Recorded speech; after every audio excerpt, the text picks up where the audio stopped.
Hello, writers, come write with me. My name is Michaela Greenwood. I create worlds for mind adventures. Welcome to my channel, Write with Michaela. Don't forget to like and subscribe and hit the bell so you can go on this journey with me. Today is Friday, which is story time or the day of our chapter exchange. If you are writing with me and you wish to exchange chapters, then send your chapter to me with written permission to writewithmichaela@gmail.com. I will post the email address at the end of the video. Also, if you look at the more and you press the more, that should be there as well.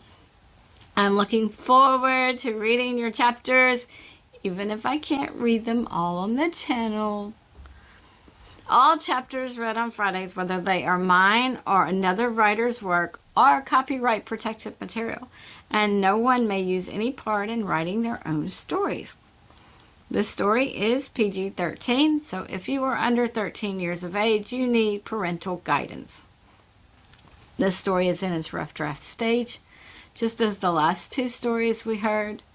The title of this story is Elloni's Pride. And today we are reading chapter 12 out of book 1. If you would like to read along, then send to the email I stated earlier and request a PDF of the chapter. Make sure you are specific. Now let's start.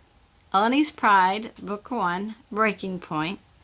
This is chapter 12, King Fate-Right. Excuse me.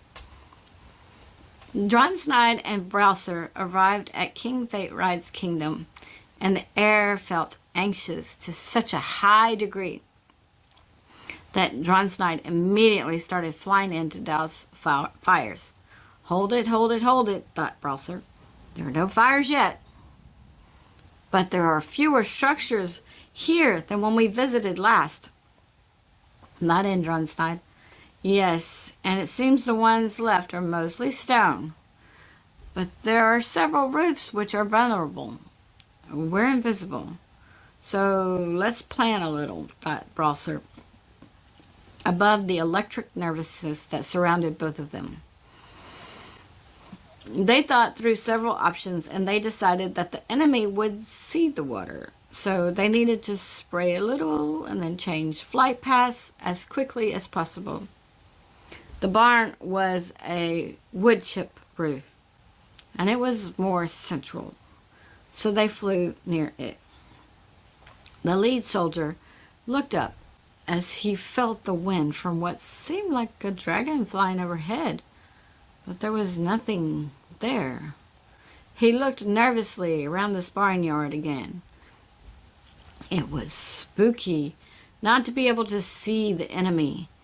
He wanted to just set the fires and finish off this kingdom and return home. But how could he explain all the missing men? Then the lead soldier heard a noise, and he jerked his head around and looked. Water fell from the sky, only there was no cloud. In fact, the water didn't start from as high up as it normally should. The lead enemy soldier shouted, "Browser is here and doing his trickery. Mount your dragons and let's fight him." The remaining enemy soldiers ran to their dragon, mounted, and took to the skies. But since they couldn't see Browser or Dronsnide, they didn't know which way to fly. The dragons whose riders were dead soldiers didn't share a connection or a link with their riders, so the dragons didn't know their riders were dead. Thus, they waited. King Fate-Right's soldiers eased into the sparring yard, or the courtyard, and various other places around the kingdom. The non-invisible ones hung in doorways. That way they could escape burning buildings if they needed to. The invisible soldiers contemplated the problem of the remaining dragons as they looked up and watched an unbelievable chase. Water would fall from the sky, and many enemy dragons with riders would flock to the space, but there didn't seem to be anyone or anything there. After a while, the lead soldier ordered the burning of the structures that had the water poured on them. But so much water saturated the roofs of those that the fire didn't start immediately. The fire didn't immediately catch. So the enemy tried again and again. Browser realized that the enemy might not have burned anything if they had left well enough alone. So he had Dronsnide spray water on the ground heading north away from the kingdom. Then the chase was on. But Browser and Dronsnide circled back after a while, and they decided not to release any more of Dronsnide's water breath if they didn't have to. The problem they found when they returned were the black dragons without riders. There were at least a dozen or more of them, just standing and waiting for some commands. Browser thought to Dronsnide, "What should I do? I don't want to kill them if they're under potions. But if we don't do something, they may breathe fire on structures or people. I don't know. If the fairies were here, they might have some ideas." Browser saw the northern gate still open, so they landed just outside the gate. Browser warned Dronsnide that he didn't know how far his charm would work, and Dronsnide understood. Browser crept into the kingdom. He was still wearing armor, and he still wasn't accustomed to wearing it. As he walked and looked around, he repeated the charm that Bradley had given him to himself over and over again, almost as if the more he repeated it, the farther it would reach. As Browser walked into this barnyard, he felt like he passed people, but he didn't see anyone until he neared a doorway. Then he whispered to the person, "We need to get everyone out of the kingdom." The person had jumped. Then he whispered, "I can't do the charm." Browser thought, "Hey, Bradley, I thought of me and my dragon when I said the charm. But are there words to extend the invisibility charm to other people? We've got to get these people out, and this guy won't move without invisibility." Bradley jumped a little, so Broman jumped a little, and Coulter jumped a lot. "Why you jump?" thought Hagar. Nobody near us." Bradley looked at Hagar and then the boys. "Browser just thought with me again, and I didn't expect it." Then Bradley thought through the words of the charm and thought to Browser, "You must have automatically added the words for your dragon. Excuse me. When you said Silvici X. So maybe you just need to add words for King Fate-Right's people." Browser looked around and thought, "I don't need to do that many. Some are already invisible." "Well, I can think with Soflin," thought Bradley. "Just wait, and I'll try to add King Fate-Right's people not protected from sight," thought Browser. The words were coming to him more readily now that he had said a few charms. So he said the additional words, and the man before him vanished from sight. Mersic had ridden to the village and had given the words. Several people had gone invisible. Moms had picked up the children or grabbed hands before they cast charms, and more people went invisible. Mersic looked around and saw a handful of people still visible, but he decided to give the instructions to go to the caves, and just those who weren't invisible would have to be more careful. Then suddenly, the rest of the village blinked out of sight. Mersic looked down at himself. He had stopped saying the charm in the village so they could see him, but now he couldn't see himself. At that moment, he decided that they needed to have hands to go through the woods, and so he gave instructions. "I'm going to the cypress tree, and Wilton, the village elder, will be the last villager to leave. Wilton, count us as we go. At the tree, I will reach back and take a hand, like the mothers did with their children, and I will proceed in the woods towards our destination. But that person I grab will not go until he says his or her name to Wilton, and he or she grabs another hand." The people understood, and they headed to the one cypress tree they had. Of course, mothers who didn't have extra hands had husbands or older children who could reach out and grab their elbow to keep the chain they were forming. King Fate-Right and Commander Cogsmith had stopped saying their charm, and they were investigating the cave to make sure everything was in order and nothing had disturbed their stores. King Fate-Right was walking from one chamber to another when he stopped mid-stride and held up his arms. "Commander Cogsmith," he called out, "are you invisible? Did you cast the charm on me too?" He headed back to the entrance. Commander Cogsmith looked down at himself, and he looked over to his horse. He could see neither, but before the ride here he had seen his horse. His charm had not spread to the horse until he mounted it. This charm was starting to spook him. He didn't know what exactly the words meant, and he didn't know what other effects the charm might have. Commander Cogsmith and the king had discussed things on the way here, and the charm had been one of them. King Fate-Right actually knew the word Oyoste, and he knew another word that Commander Cogsmith couldn't recall at the moment, which was for sound instead of sight. And King Fate-Right thought he could just change the word to the other if the enemy were too close.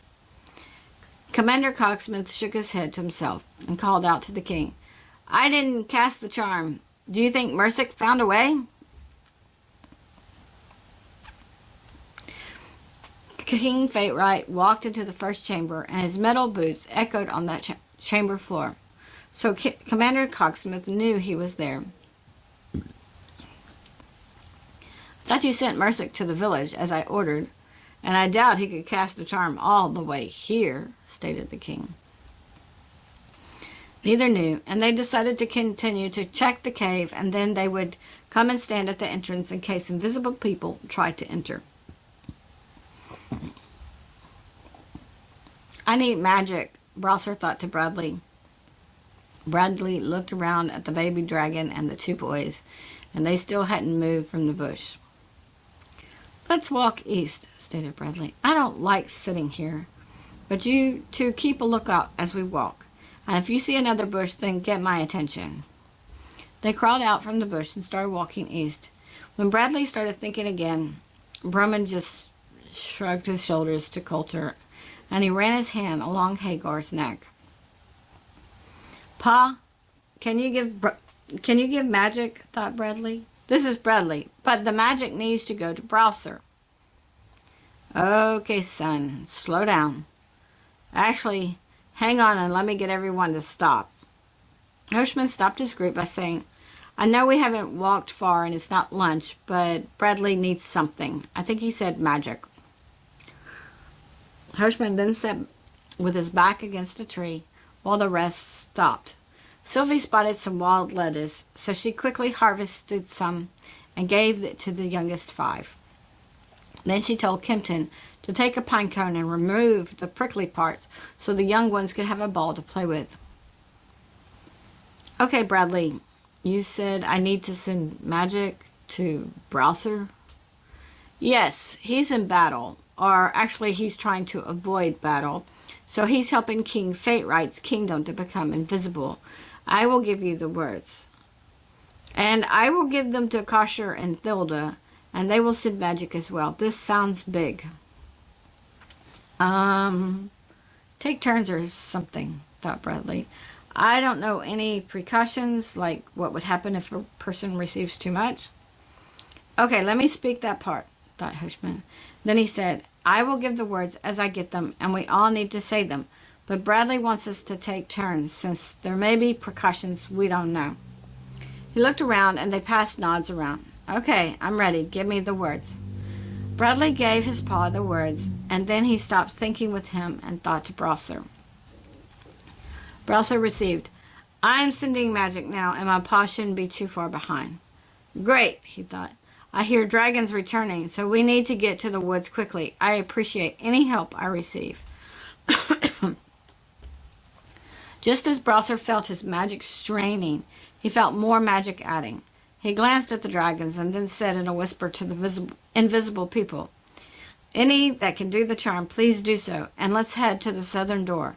Then he could hear the clanking of metal armor as people moved south, and he could hear the whispers. Browser looked at the dragons, and they seemed to notice the noise, but they just stood there. After a few minutes, several lifted into the air to join the returning dragons. "Now, go," said Browser as he looked over his shoulder, but he didn't run with them because Dronsnide was at the north gate. He ran towards his dragon and made it out the gate before the dragons once again landed in the kingdom. As he reached Dronsnide, he felt more magic enter him, so once again he felt relief. Browser mounted Dronsnide and they lifted into the air, but they were careful not to get too close to the enemy dragons. As they lifted up, Browser scanned the training arena, but since everyone was invisible, he couldn't see them. They flew over the courtyard and they flew low. Browser thought he could hear the clanking of metal, which meant all the people weren't out yet. He looked over at the other dragons. They were circling. Then Browser felt more magic. "Wow," he thought to Dronsnide, "I might get drunk on magic." "Well, make sure to stay on," thought Dronsnide. "The air feels staticky, so I'm not sure what they plan." "I feel so badly. I told you to fly east, and they must have picked up your flight path. I was only thinking of joining Bradley. I didn't think King Damantade would attack here." "This is not your fault. There was no way to predict King Damantade's thinking. You need to get to Bradley and get him someplace safe." "True," thought Browser. Then he concentrated on writing. He had Dronsnide circle the kingdom, and they waited. They couldn't see to know if the people were able to get out, but they were helping the best they could at the moment. Then finally, enemy dragons started breathing fire on all the structures. Most structures didn't catch because the enemy had burned down all the wooden structures in the past, and mostly King Faterite's kingdom only had a few roofs left that would catch. Everything else was stone. Browser wasn't sure if everyone was out or not, so he wasn't sure if they should douse the flames or not. "Bradley, who is your contact here? Think with him and find out if everyone is out or not." Bradley was walking along. He could feel the magic leave him, and he could feel the natural replenishment. Hagar had asked, "What you doing with magic?" And Broman had said, "Yes, there was dew leaving you, and now it's coming back to you." Bradley had answered the best he could, and after that Bradley had tried to view the magic, and he started to see the dew. He watched all around himself, amazed at the movement and flow of the dew, when Browser's thoughts jerked him out of his amazed state. My contact? Merrick or Mercic, something was his name, thought Browser. Mercic. Oh, okay, I'll think with him. Bradley glanced around. They were still walking the correct direction. He looked down to the ground, and the forest floor was smooth. Then he noticed the bark on Broman's feet and the bare feet of Coulter. He shook his head to himself. They needed proper shoes. He then thought about the person he thought with in his village, and he tried to recall the name. Then a picture of the face came into his mind, and he saw the man and his family, and he knew the name was Hector. He made a mental note to check on Hector after he thought with Mercic. Mercic received. Is everyone out of the kingdom? Mercic looked around, puzzled. He thought, I'm not in the kingdom. They sent me to the village. A lot of people said your words, and we turned invisible. Then those that couldn't become invisible on their own at first blinked out of sight. Browser needs to know if everyone is out of the kingdom. I'm leading the villagers to our hiding place. Bradley sensed that what Mercic was doing was important, so he thought, will the people in the kingdom also go to the hiding place? That depends on how bad things get, and if we will be followed or not, thought Mercic. Okay, thanks. Oh, wait. Do you know a name of someone in the kingdom who would know if everyone was out? Mercic thought for a minute. We have several commanders. There is Commander Kupcha, Commander Nileston, Commander Carget. I think there are a few others, but I'm drawing a blank right now. That should do. Thanks. Bradley looked around again. Hey, Broman, I'm casting a charm on 3 people at once. If the dew around me looks strange, then tug on my sleeve and get me to sit. Broman just looked at him with raised eyebrows, and Coulter looked scared. He'd do as you say, thought Hagar. I watch too, and I link to you too. The boss said to be careful. I think that means no noise, so I link with more. Bradley smiled. He didn't know much about Soflin, but he felt that she would be very happy that Hagar was linking with more than one person. Then Hagar cast the charm on the 3 commanders and tried to think to all 3. He hoped he didn't accidentally cast on an enemy soldier. This is Bradley. I'm looking for Commander Kupchak, Commander Nilsson, and Commander Kargat. Brosser needs information.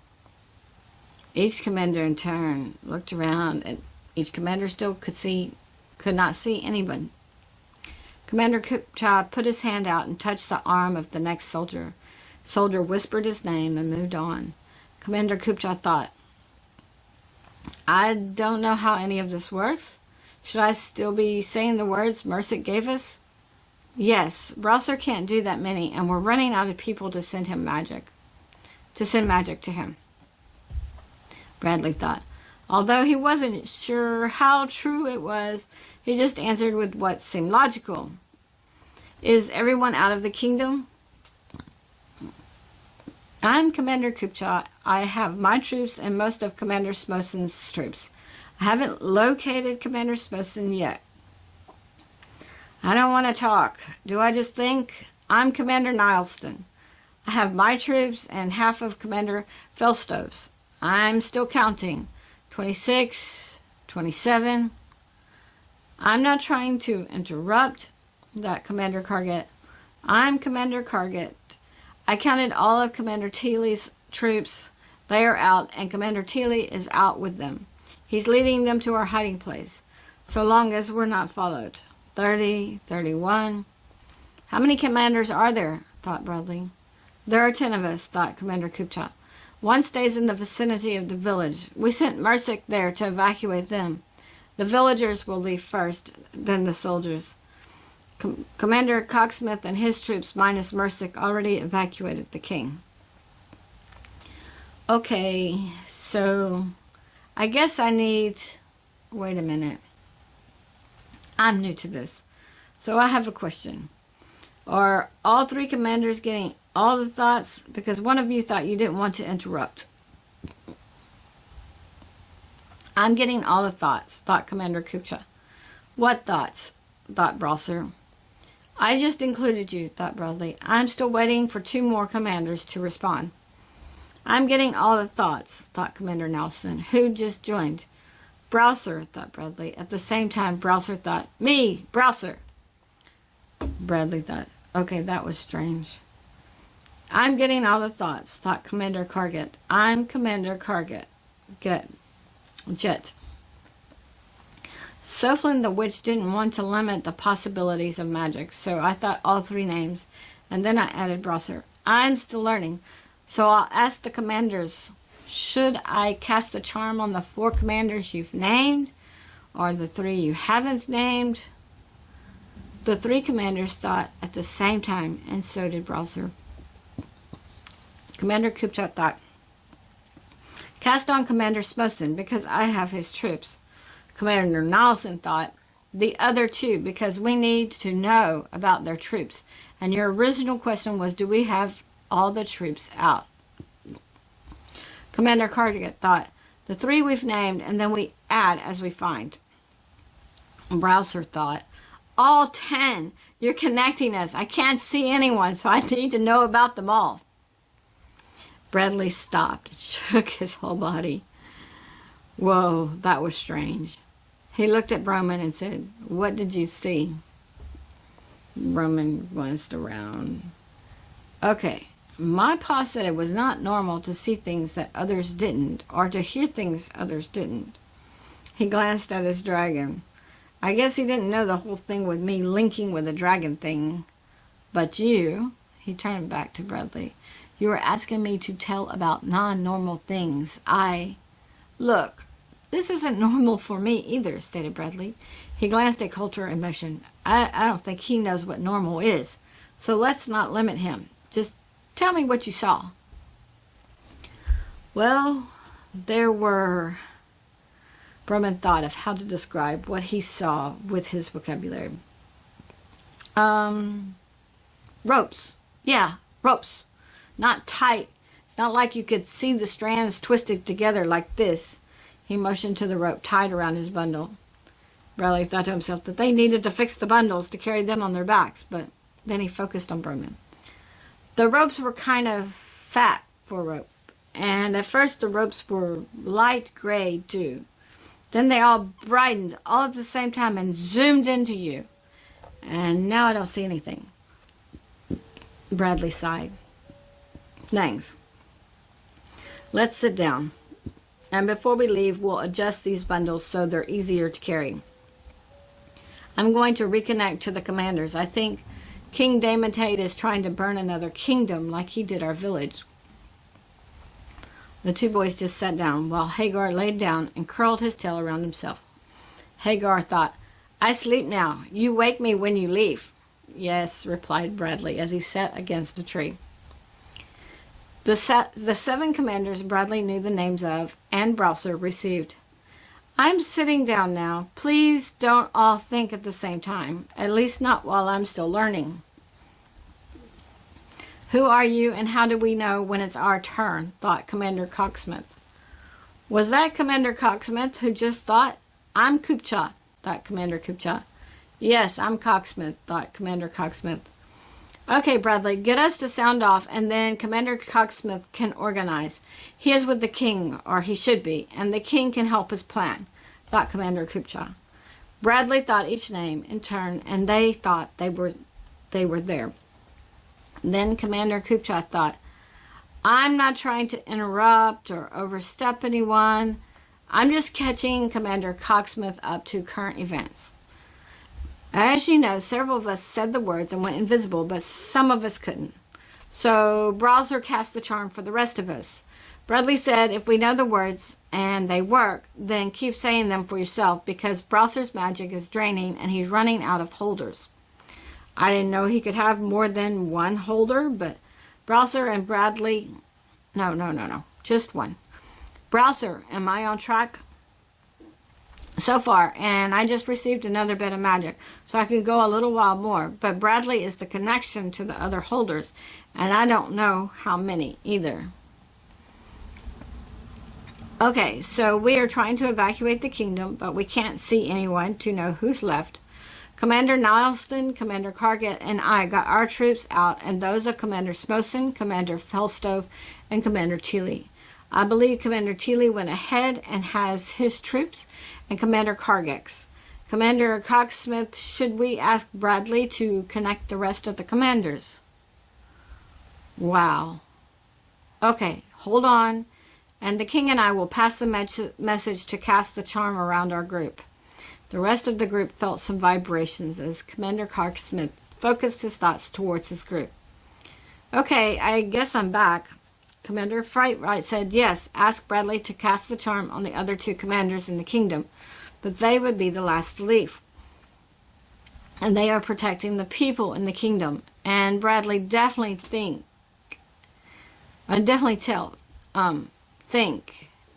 communicate to them to pass out the words to the invisibility charm. The king wants to know if you, Bradley, are in a safe place as well. I'm sitting... in the woods, to be precise. I believe safety is probably a thing of the past for me, at least for now. Or perhaps it never really existed. I need the names of the other 2 commanders to cast the charm, and I feel I do need to tell my worry. When Browser had me looking for other linkers, the charm cast on other people.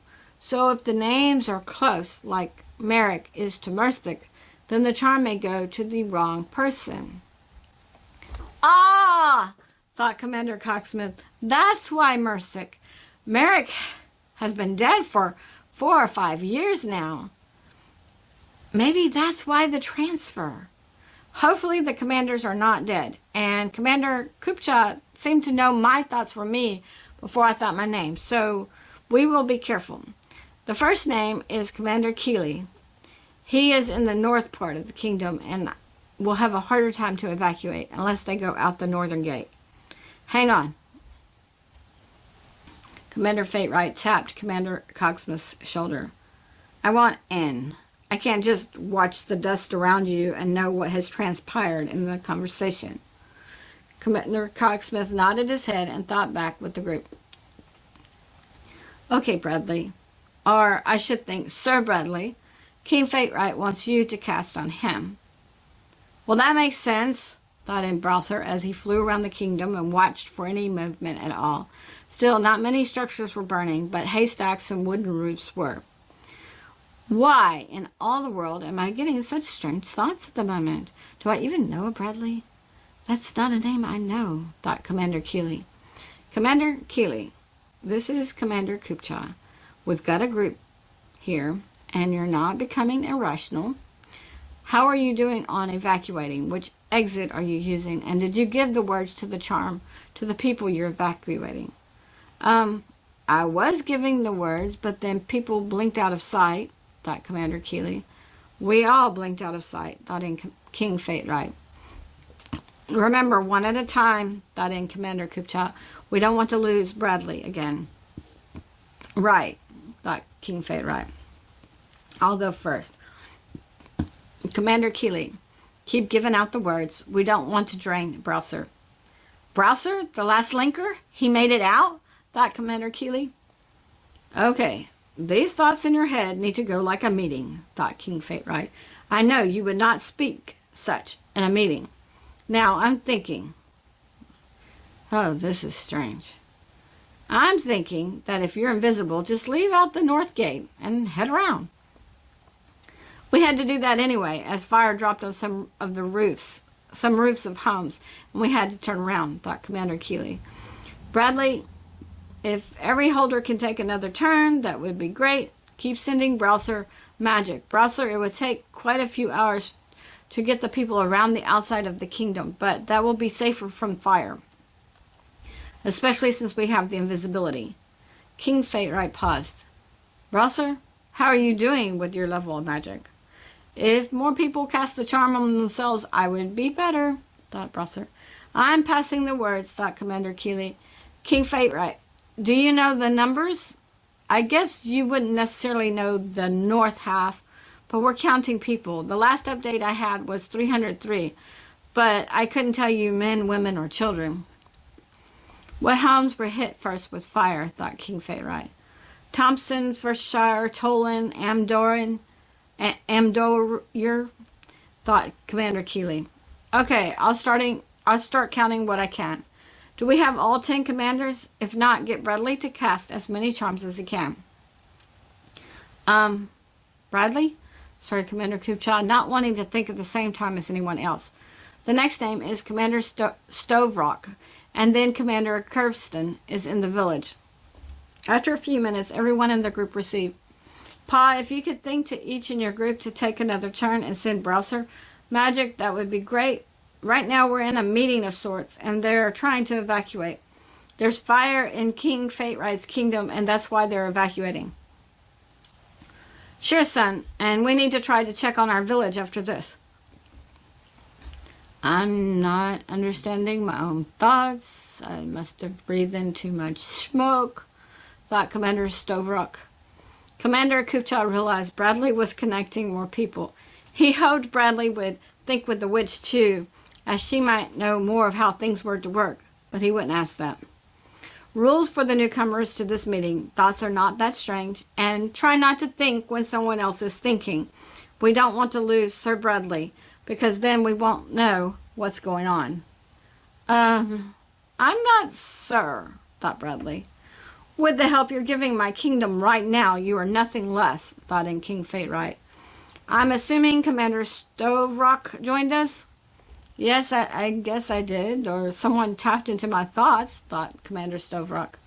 The thoughts feel like him, confirmed Commander Kupcha. Okay.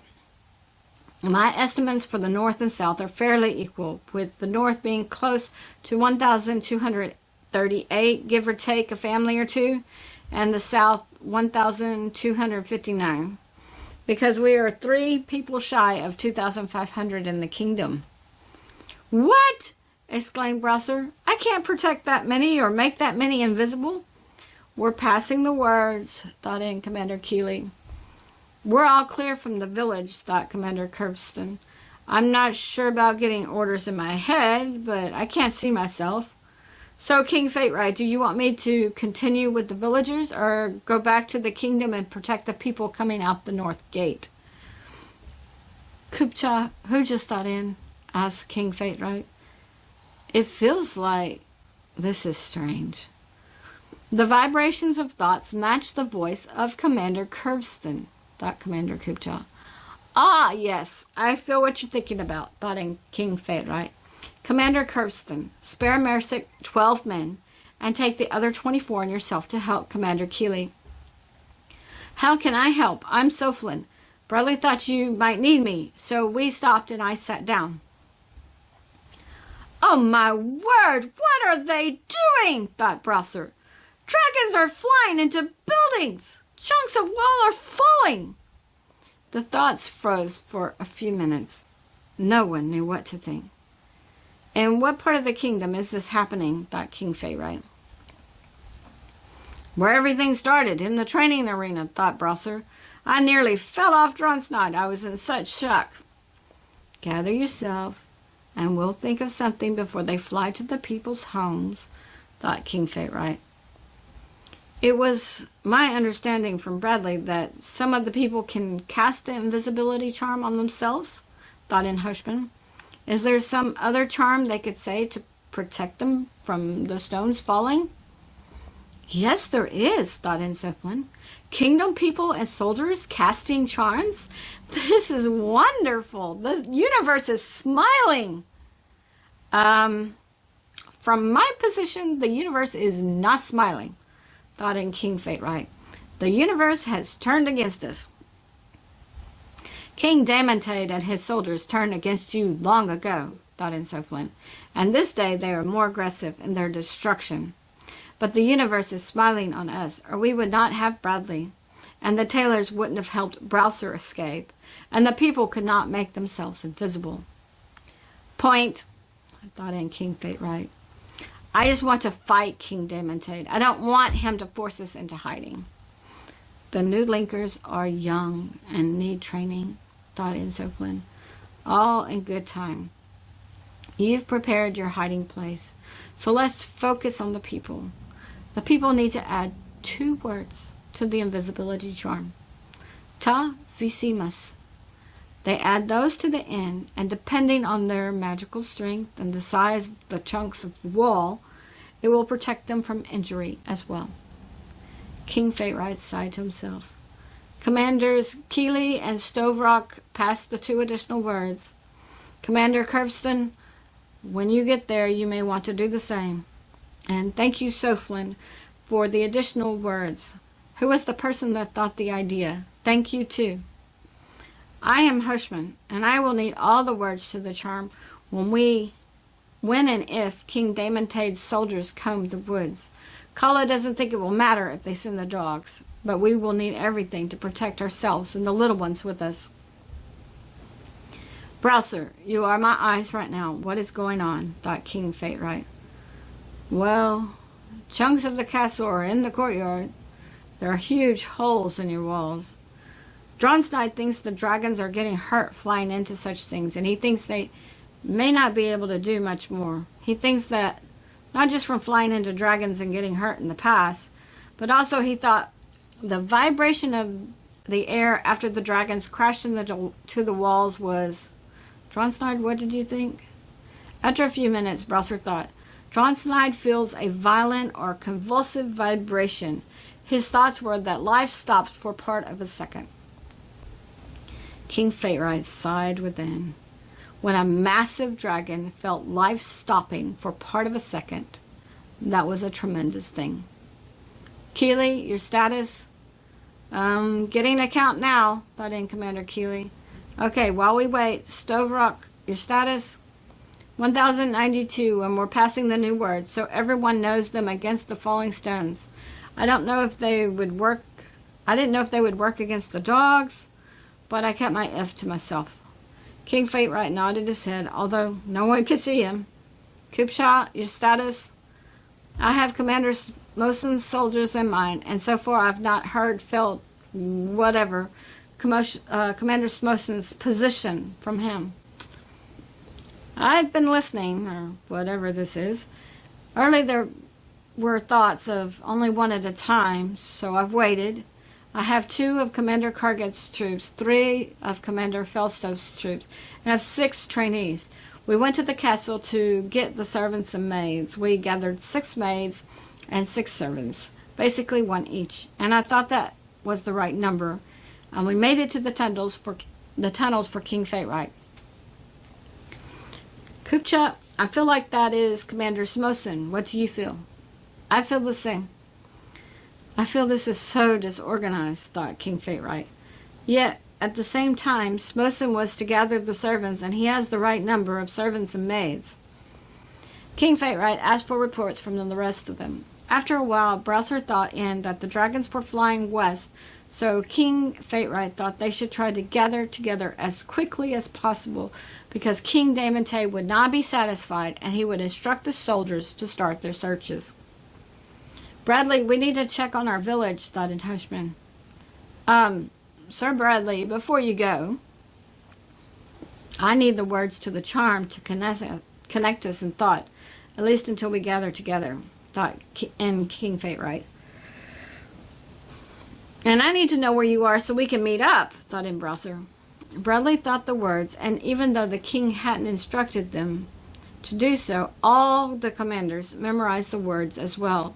They would try to connect with at least some of their troops. Hoshman paid attention to the words as well to make sure he remembered the right ones, and he could say them again if he needed to keep the group together. Soflin noticed that Bradley told them the words to make the thoughts two-way, but she didn't say anything. She did think she should also teach the words to Lydia so she could connect with Libya, her sister. Libya's dragon was Elloni, and Elloni was supposed to lead the final battle with her pride. And that final battle would win them the freedom they needed from King Damantade. She was sad that King Fate Right and his people were losing their kingdom. But that confirmed for her that she couldn't have prevented the destruction by herself of Underwood Village. She knew they should be grateful to the universe for all the help. Before she left the meeting, she gave the words to the charm to share magic. After, she asked Bradley which words he used at the end. Bradley confirmed for her that he used the safest words, so that's what she told King Fate Right. King Fate Right and the commanders would take turns and try to send Browser magic so he could keep the people invisible until they were all in the hiding place. And he thanked Hoshman and his group for sending Browser magic. He promised that after they regrouped, they would send scouts to the village and evacuate any people they could. After King Fate Right successfully cast the charm on his commanders and Browser, then Bradley and Soflin disconnected from the group, and that let them gather, and that disconnected Hoshman as well. Okay, writers, that is the end of chapter 12. I hope you enjoyed it. King Damontade's men are looking for a fight, and with them having control of all the dragons, there isn't much the people can do but hide. How do you fight massive dragons that can knock down castle walls and they breathe fire? How can you fight that? You can't fight that. So, it's just, they have to hide for now. So we have to train the linkers and get these baby dragons and stuff. Leave a comment below on if you were one of the invisible soldiers. Would you have tried to escape through the gate? Or would you have stayed in the doorway? It's like, should I go? Should I not? Should I go? If I go now, what would you do? Leave a comment. Leave a comment on sharing magic. Would you always say the safest words? Or would you send as much as possible? So remember, Soflin was talking with Lydia, and she said, I could have said the words to where I passed out. And I would need you to watch me. So would you have said the words that just sent all of the magic that you could? Would you send the ones in the middle, or would you send the safest words where you're alert and aware? And you still had enough magic and energy within yourself to keep going and do things. So leave a comment on which set of words you would say. Now let's think a minute. Some of you probably can imagine 2 or 3 people talking to you at once, especially before children learn to take turns talking. So some of you parents, if you're a parent, some of you leave a comment on how you feel when 2 or 3 are talking at the same time. I know kids were talking to me at the same time, and you didn't want one child to feel less than the other children, and you wanted to acknowledge them all, but trying to hear everybody was kind of overwhelming. So leave a comment on how that feels or how that felt for you. And then from there, comment on how much different it would be if there were thoughts just pushed into your head from 2 or 3 people at once. Or more people. I had quite a few people in that conference there. This is just fun stuff. Before King Damontade's soldiers attacked King Fate-Right's kingdom, the people from Underwood Village didn't really know about other people. Soflin knew, but she stayed near the village. She didn't go check on them or whatever. But the villagers didn't know about other people that might could help them. So that's something that, maybe they would have tried to leave the village and go find that kingdom if they knew about it. Maybe they wouldn't have. Now, some from the village know about King Fate-Right and his people. So these people are starting to form a community or an alliance against the tyranny of King Damontade. And that's a good thing, because they have more people to do that. Join me Tuesday for a writing prompt with your down soldier. We can add to that scene. I think it's been quite a while since we wrote on that, so I might read the first part again to you and then give you how to add to it. And then we can stop and pause and add to it. Join me Friday for chapter 13 of Elloni's Pride, Breaking Point, Taking a Breath. We just had all of that going on, so now we're just going to kind of pause and take a breath and gather the people together and see how many people are safe and take a breath. And that's kind of how I do a lot of my writing, is you get the action and then rest and the action and rest. Still kind of totally building to the climax, but when I started writing, that was what I was told to do, is that you can't just go. You have to have little bitty breaks and stuff. So that's how I do it. Other people don't do that. They have all kinds of action. And of course, there's certainly movies that are action-packed movies, and they just go till the end. So it's all on your writing style, but in my writing style, there are little peaks and a break and little peaks and a break, So the chapter is Taking a Breath. Visit my website, bymckella.com. And the buy is B-Y, not B-U-Y, like buying clothes. No, it's B-Y, by me, bymckella.com, and read some character bios. If you read some, then leave a comment on which ones you've read. I hope to start adding to the bios to the website as well. Don't forget to hit the like and subscribe and the bell so we can continue to write together. Thank you for joining me today. I really appreciate your participation. If you know someone who would like this video, please share it with them. This is Michaela with Write with Michaela. Bye for now.